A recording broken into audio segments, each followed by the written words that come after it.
In this video, I'm going to show you guys a clip where Sicky Beats talks about content producers and industry producers and like what is the difference when it comes to their income. We also talk about like building some relationship with different people, networking over social media, and how all that stuff works. We mentioned some of the YouTube producers that are killing it right now and are making a significant amount of money and are very comfortable. If you're interested in watching the full interview that's almost like an hour long, you can go ahead and sign up to my Patreon. It's only like $3 a month and you can go ahead and watch all the different interviews that I have. And I also have my podcast on there where I'm talking specifically to content creators that want to start making content and want to grow on social media. So with no more time being wasted, here's the clip.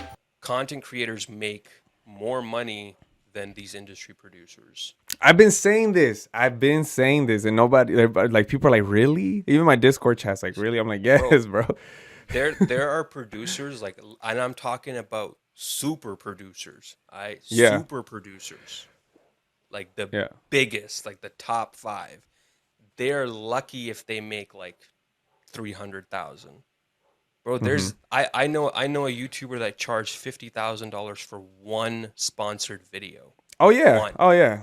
I believe it. You know, it's like it's a different ball game, bro. You know, Yeah. And like we're not here for the money, but like at the end, like me personally, if I make $100,000 a year, I'm happy. I know that I can pay all my bills. I'm not a very like materialistic person.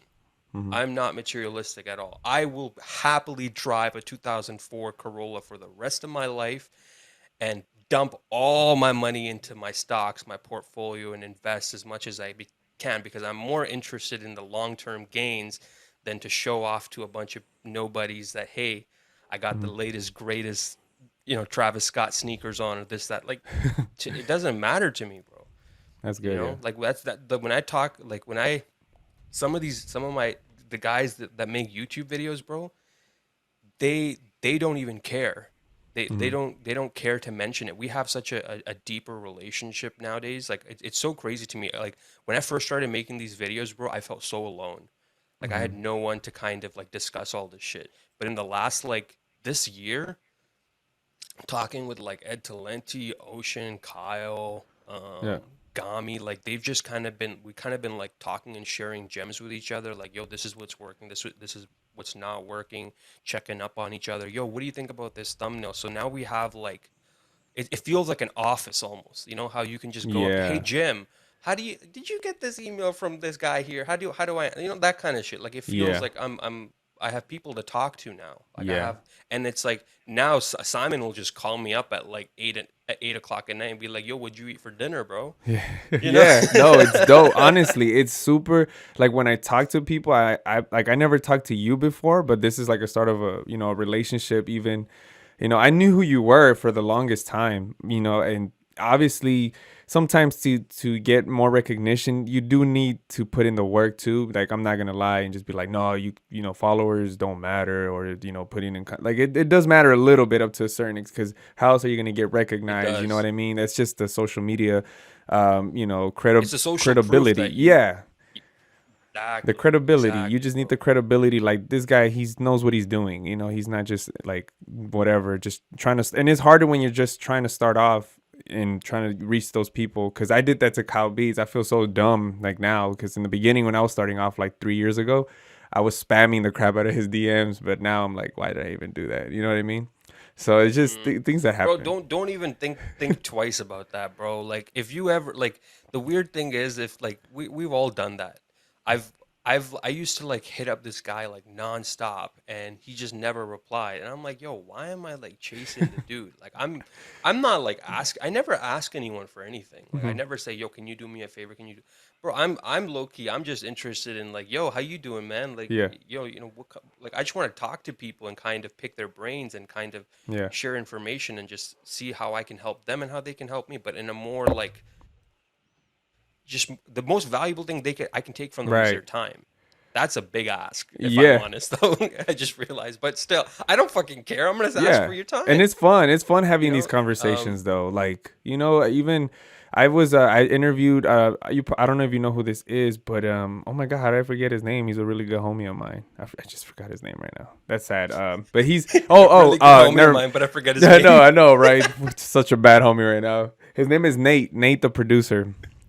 He does a No, I know Nate. Nate has like that. a dark He vibe posts like like that thumbnail with like a fucking flame coming flame. through on his Yeah, thumbnail. yeah, yeah, him.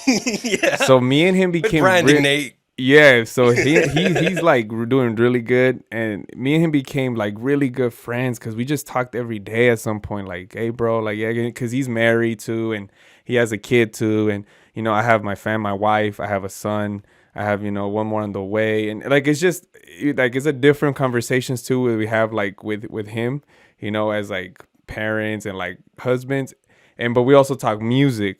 So we just hit it off, and it's crazy over the internet. Like you just can have so much, like you feel like you know somebody when you meet them in person. Like Ocean, that was my first time meeting him when he came over to LA. He came to my house, but I felt like I'd known him forever. I felt like yeah, bro, Bro, like let's cook up. there's this idea that like the YouTuber, like someone asked me on my Discord, yo, is Simon Servita as cool as he seems in his videos? I'm like, bro, he is so much cooler in person Yeah, than you know. Like talking to Ed is like a different person when you're talking to him. He is like so genuine and he's so giving. Like he literally changed my life in this last year. The that's same thing crazy. goes for all these guys. We're just regular people, but I think through through building our brand and our community, we've learned so many lessons that it's like, all right, it's really you can't really, it's all about what you can give back and trying to build genuine relationships. Even right now, like you can hear it in my tone of voice that I'm Yeah, trying, like I want people to know that we're just regular dudes. We're just yeah, doing what we love to do, and that's all we want to do is put out content that gets people excited to go come to their room and make music, yeah. you know? That shit gets me so excited. Like when someone leaves a comment saying, "Yo, Sicky, bro, that tip right there got me literally off the couch and I have like no legs." He rolled him. He rolled over there, bro.